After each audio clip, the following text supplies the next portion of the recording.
तो ये binomial theorem मैं लिखने लगी हूँ। हमने इसके मतलब ना कुछ बातें डिस्कस करनी है।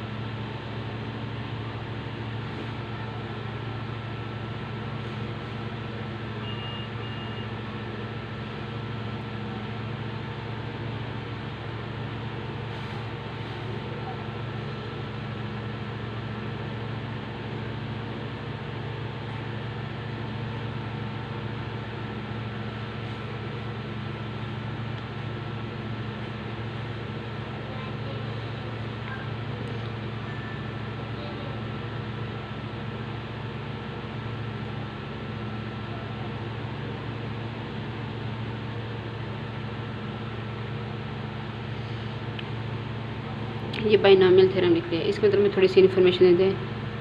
NC0 की जो वैल्यू है ये 1 होती है आपके पास। NC1 की वैल्यू जो है ये आपके पास n होती है। NN की वैल्यू भी आपके पास 1 होती है।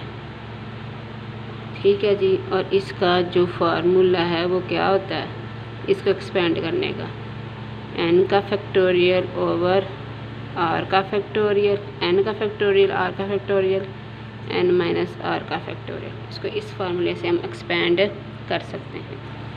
ये इनकी वैल्यूज़ इस तरीके से, इसको याद कर लें ये 2-3 वैल्यूज़, और बाकी जो है आप किसी को भी ओपन करने के लिए ये करेंगे।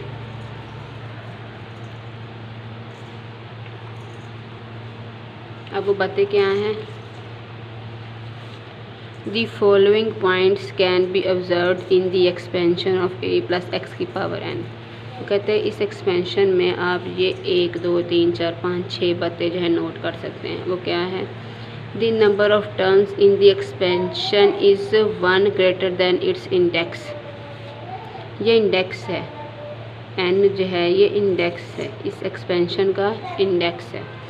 वो कहते हैं कि जब आप इसको एक्सपेंड करते हैं तो इसके पास जितना ये इंडेक्स है इससे एक ज़्यादा टर्म्स होती हैं। मतलब क्या है कि this expansion have n+1 terms. इसके अंदर n+1 टर्म्स हम कैसे, देखो बेटा कहाँ से शुरू हो रहे हैं हम, 0 1 2 n। तो 1 से लेके n तक कितनी टर्म्स होंगी, n, और एक ये टर्म मिला दो तो क्या कितनी टर्म्स हो जाएंगी, n+1 टर्म्स हो जाएंगी। Number 2, the sum of the exponents of a and x in each term of the expansion is equal to its index। वो कह रहे हैं जब आप इस एक्सपेंशन को एक्सपेंड करते हैं, ये फार्मूला आपने याद करना है। तो इसमें मौजूद हर जो टर्म है उनकी पावर्स को ऐड करो। इसकी पावर क्या है, n, इंडेक्स के इक्वल है। इन दोनों की पावर को ऐड करो, -1 +1 कट जाएगा तो दोनों की पावर मिलके क्या हो जाएगी, इंडेक्स के बराबर। यहाँ पर भी इन दोनों की पावर जो है ऐड कितनी हो जाएगी, n, और ये n माइनस r है। इन दोनों की ये आपके पास 8th टर्म है, तो इन दोनों की पावर भी सम करके क्या हो जाएगी, इंडेक्स। तो कहते हैं कि इस के अंदर जो आपके पास टर्म्स हैं उनके एक्सपोनेंट्स का जो सम है वो इंडेक्स के इक्वल ही रहता है। The exponents of a decreases from index to 0। जो a की एक्सपोनेंट्स हैं, a की पावर जो हैं वो n से शुरू होती हैं, फिर कम होनी शुरू होती है, डिक्रीज़ होना शुरू होती है, n-1 n-2 n-r up to a की पावर 0। तो ये n से इसके एक्सपोनेंट शुरू होते हैं और डिक्रीज़ होते होते 0 तक पहुंच जाते हैं। ठीक है जी। The exponent of x increases from 0 to index. वो कहते हैं x के, इसको यहाँ पे डॉट x की पावर 0 लिख लो। तो जो x के एक्सपोनेंट्स हैं वो 0 से शुरू होते हैं और आपके पास बढ़ते जाते हैं, 0 1 2 r अप टू n तक इंक्रीज़ हो जाते हैं। फिर आपके पास the coefficient of terms equidistant from beginning and end of the exponents are equal. वो कहते हैं कि ये वैल्यूज़ बराबर होती हैं। और ये 8th टर्म है आपके पास, इसकी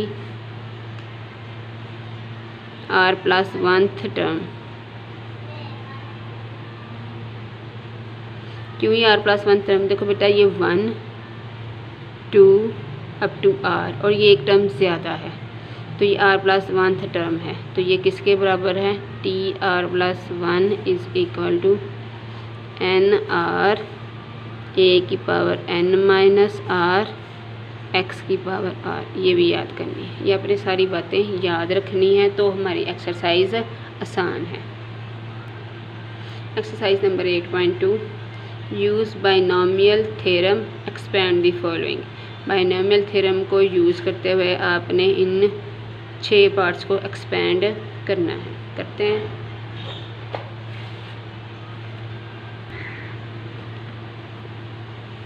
exercise number 8.2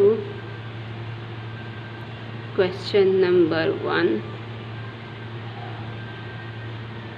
use binomial theorem expand the following. Number 1 a plus 2b की पावर 5, इसको एक्सपेंड करना है by binomial theorem. Binomial theorem लिखें पहले, उसको आपने याद करना है। मैं एक दफ़ा लिखने लगी फिर मैं डायरेक्ट इसको अप्लाई किया करूँगी। a प्लस एक्स की power n is equal to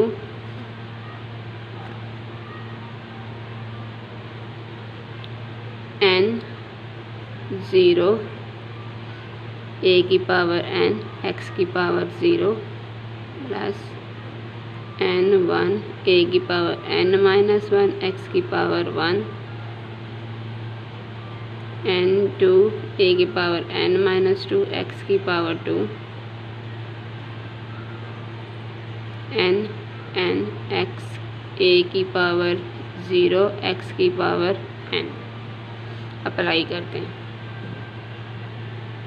यहाँ पर a जो है वो a के बराबर ही है, x जो है 2b के बराबर है और इंडेक्स क्या है हमारे पास 5।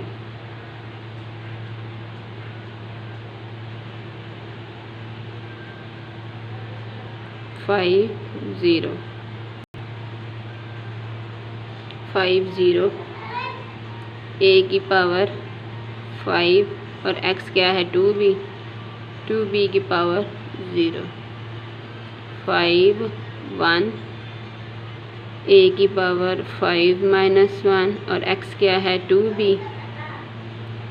की पावर 1। 5 2 a की पावर 5 माइनस 2b की पावर 2। ठीक है जी। 5 3 a की पावर 5 माइनस 3, a की पावर कम एक एक करते जाएंगे और x की पावर एक एक करके बढ़ाते जाएंगे। 2b की पावर 3। 5 4 a की पावर 5 माइनस 4 2b की पावर 4। 5 5 a की पावर 5 माइनस 5 इंटू 2b की पावर 5। ये हमने बाइनोमियल थ्योरम अप्लाई कर दिया है। ठीक है जी। अब इसको सिंपलीफाई करना है। कैसे करना है ये मैंने आपको बताया था ना कि n ये 0 जो है या के पास 1 होता है।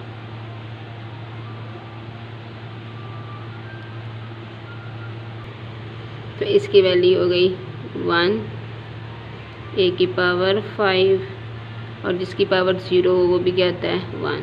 तो ये पहली टर्म सिंपलीफाई हो गई। दूसरी टर्म ये मैंने आपको बताया था कि n1 जो है वो n के इक्वल ही होता है। n मतलब 5 1 किसके बराबर है 5 n ये जो ये 5 हो गया, ये a की पावर 4 और ये क्या हो गया 2b प्लस अब ये टर्म इसको सिंप्लीफाई करना है।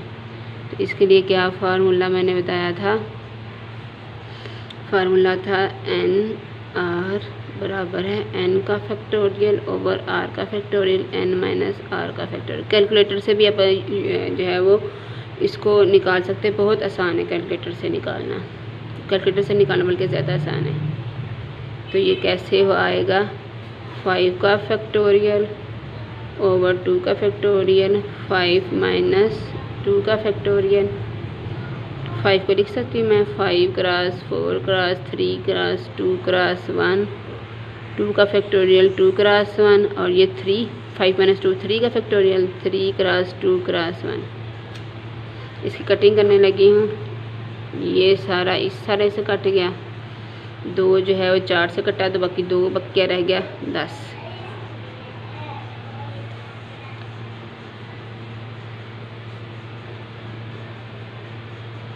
ए की पावर आपके पास आ जाएगी 3 इंटू ये क्या 4b का स्क्वायर। अब ये टर्म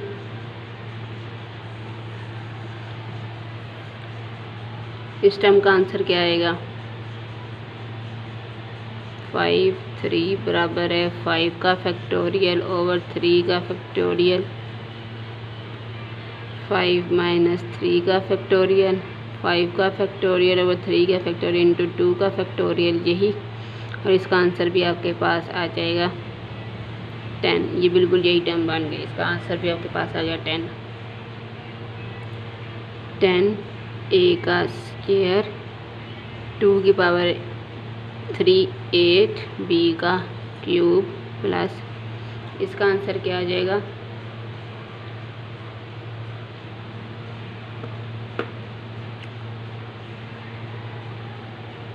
n इंटू n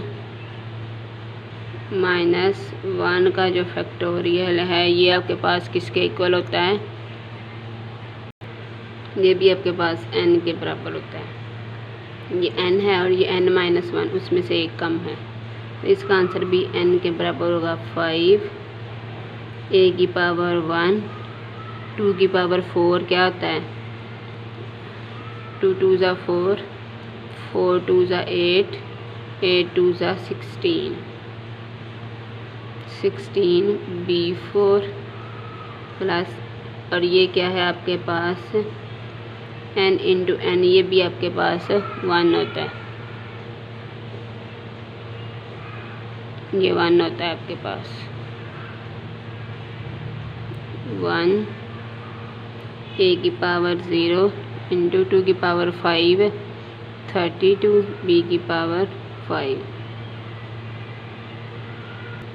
तो ये कुछ रिजल्ट्स आप याद कर लेंगे तो ये जो कोफिशिएंट्स हैं इनको कैलकुलेट करना आपके लिए आसान हो जाएगा।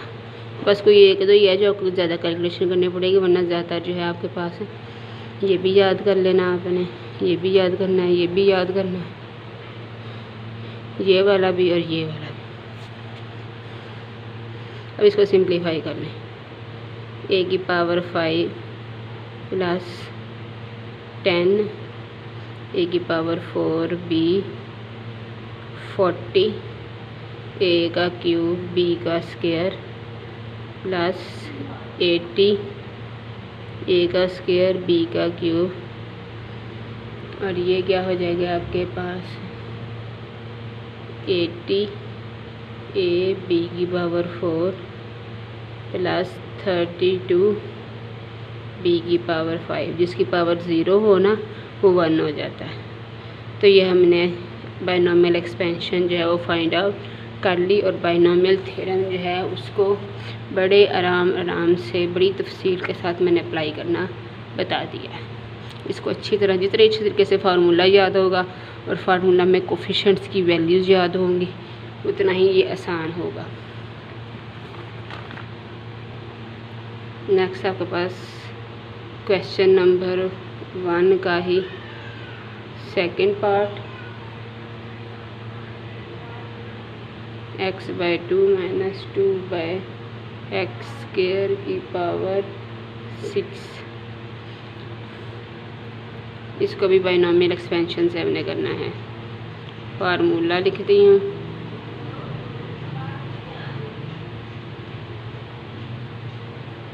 इसकी पावर n और इसकी पावर 0, इसकी पावर 1 कम x की पावर 1 NC2 इसकी पावर में से 2 कम और इसकी पावर 2 ज़्यादा। फिर एंड पे इसकी पावर 0 और x की पावर n।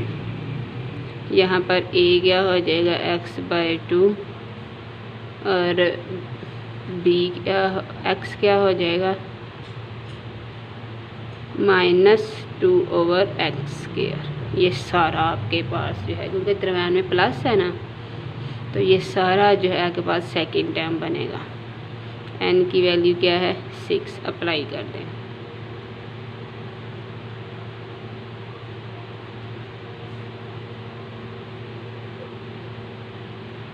n क्या है 6, 0।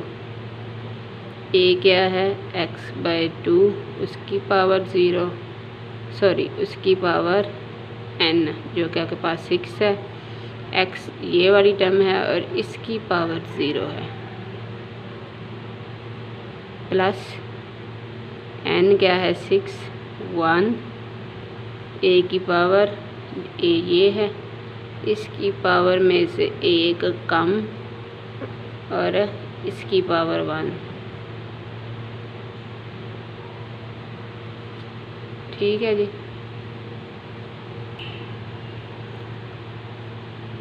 इसके बाद कौन सी टर्म आएगी 6, 2।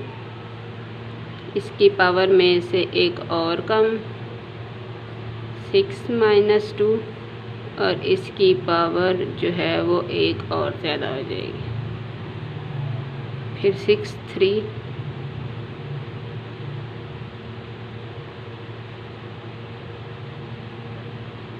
इसकी पावर 1 और इसकी पावर कम होती जाएगी और इसकी पावर बढ़ती जाएगी।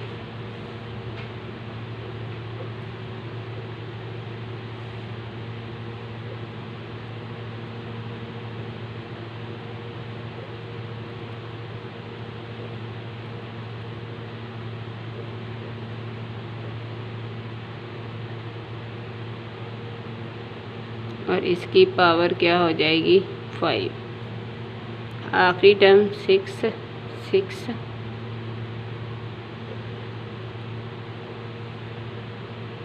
-6 जो कि 0 हो जाएगी और इसकी पावर क्या हो जाएगी 6। ठीक है जी। अब इसको सिंप्लीफाई करना, फार्मूला तो हमने अप्लाई कर लिया 6, वही हम रिजल्ट्स यूज़ करेंगे। ये इसका आंसर क्या आ जाएगा 1।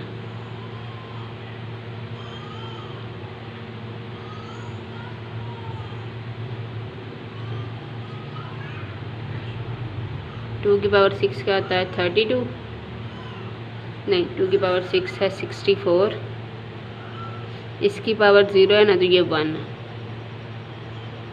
इसका आपके पास आंसर क्या आएगा 60।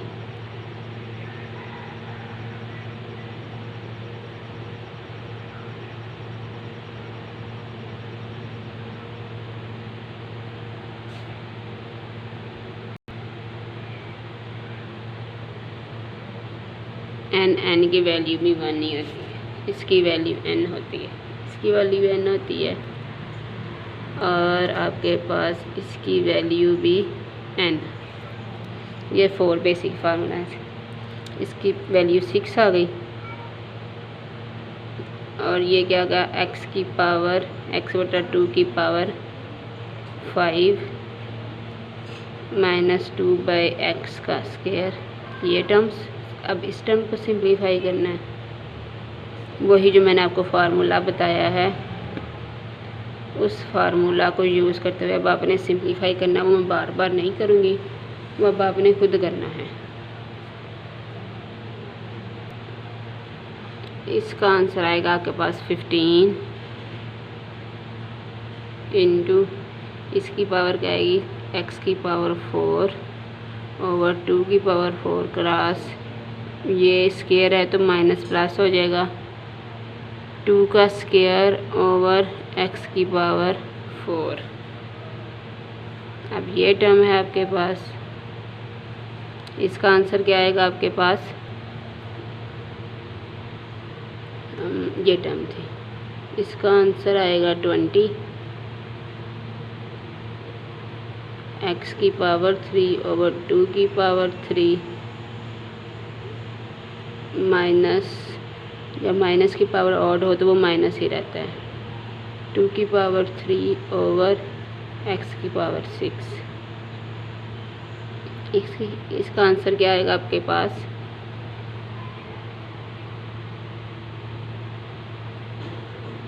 15 आएगा इसका आंसर भी।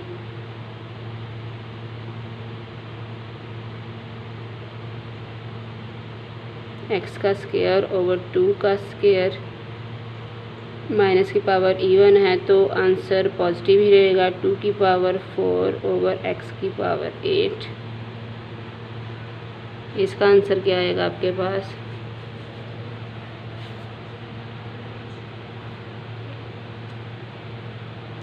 इसका आंसर आपके पास आएगा 6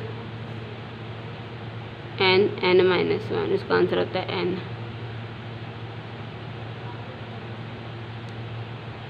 x बाई 2 की पावर 1 और माइनस की पावर ऑड है तो माइनस, 2 की पावर 5 ओवर x की पावर 10।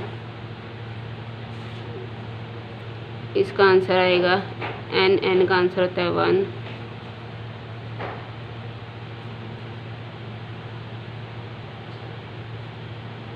इसकी पावर 0 और ये 1 हो गया, माइनस की पावर इवन है,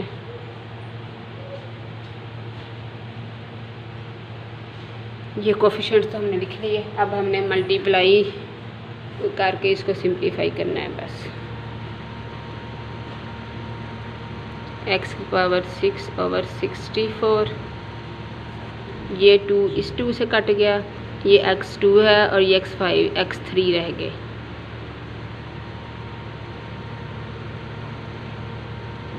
सॉरी, ये 2 की पावर 5 है और ये 2 है, 2 की पावर 5 है तो ये कितने हो जाएंगे? 32। कट कटा के ये आपके पास आ जाएगा 3x का क्यूब ओवर 8। एक्स क्यूब का समझाएंगे ना, एक्स की पावर 5 और एक्स स्क्वायर है तो 2 कट जाएंगे, 3 रह जाएंगे। बाकी ये सारा सिंप्लीफाई करके आपके पास ये आ जाएगा,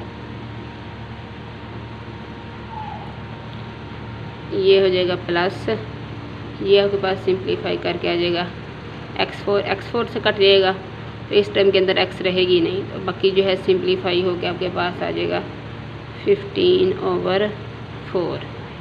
इसके बाद ये टर्म आ गई, प्लस माइनस ये x6 है और ये x क्यूब है, कट के नीचे x क्यूब रह जाएगा, 2 की पावर 3 है, 2 की पावर 3 कट के बाकी क्या रह गया? -20 ओवर x क्यूब। ये टर्म आ जाए, x2 x8, ये x6 रह जाएंगे, 2 की पावर 2, 2 की पावर 4 है, ये कट के बाकी इसके साथ मल्टीप्लाई होके आपके पास आ जाएगा 60 ओवर x की पावर 6, प्लस माइनस x की पावर 1 है और x 10, बाकी क्या रह गया? x नीचे 9 और ये सारे मल्टीप्लाई होके आपके पास आ जाएगा -96 ओवर x की पावर 9 और ये आ जाएगा 2 की पावर 6 64 ओवर x12। तो ये हमने सिंप्लीफाई कर लिया, तो ये हमने एक्सपेंड कर लिया है। एक दफ़ा फिर मैंने आपको बाइनोमियल थ्योरम और उसके कोफिशिएंट्स जो है कैलकुलेट करना बता दिए। Question number 2, calculate the following by using binomial theorem. Binomial theorem को यूज़ करते हुए आपने ये कैलकुलेट करना है। नंबर 1 0.97 का क्यूब आपने ये कैलकुलेट करना है। तो बच्चों क्या 0.9, अब उन्होंने कहा है बाइनोमियल एक्सपेंशन थ्योरम यूज़ करते हुए। बाइनोमियल थ्योरम को यूज़ करने के लिए जो आपके पास पावर के अंदर टर्म है वो 2 टर्म्स पर मुश्किल होना चाहिए, 2 हिस्सों पर। तो इसको 2 हिस्सों पर में बनाने के लिए क्या मैं इसको लिख सकती हूँ 1 - 0.03 लिख सकती हूँ, आंसर तो यही आएगा। तो अब ये 2 टर्म्स पर मुश्किल है, अब इस पर मैं बाइनोमियल थ्योरम अप्लाई कर सकती हूँ क्योंकि मैंने टर्म को 2 हिस्सों में बाइनोमियल एक्सप्रेशन बना लिया है। कैसे करेंगे? 3 0 ये आपके पास a है और ये आपके पास b है। इस दफ़ा मैं फार्मूला डायरेक्ट अप्लाई करूँगी और n हमारे पास 3 है।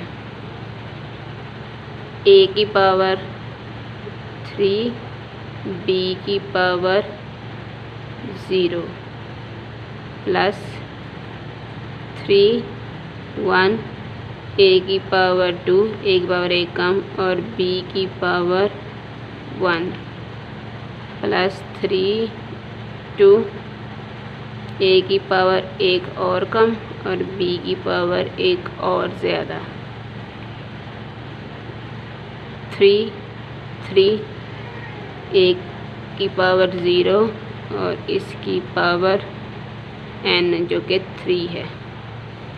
अब इसको सिंप्लीफाई करते हैं। 3 0 का आंसर 1 1 का आंसर 1 का क्यूब 1 और इसका आपके पास किसी भी टर्म की पावर 0 हो तो वो क्या आता है 1 प्लस अब 3 1 इसका आंसर क्या आएगा आपके पास 3 और 1 का आंसर 1 और इसका आंसर -0.03 माइनस पावर ऑड है ना तो माइनस आंसर आएगा। 3 2 का आंसर आपके पास क्या आएगा, इसका आंसर भी 3 आएगा आपके पास।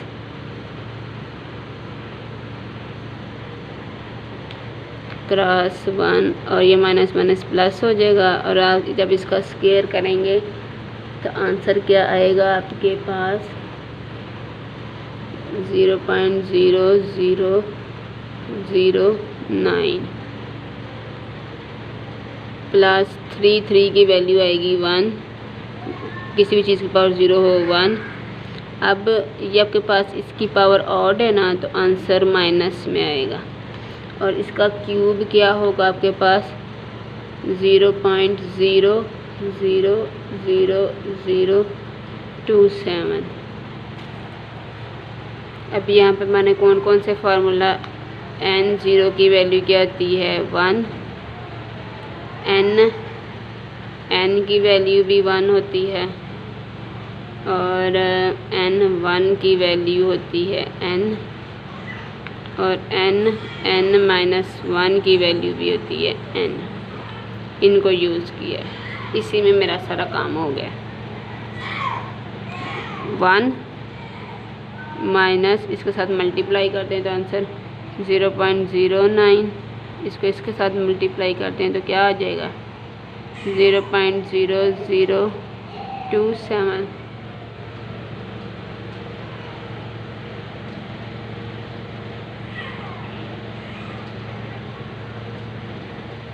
और इसका आंसर क्या आएगा -0.00027।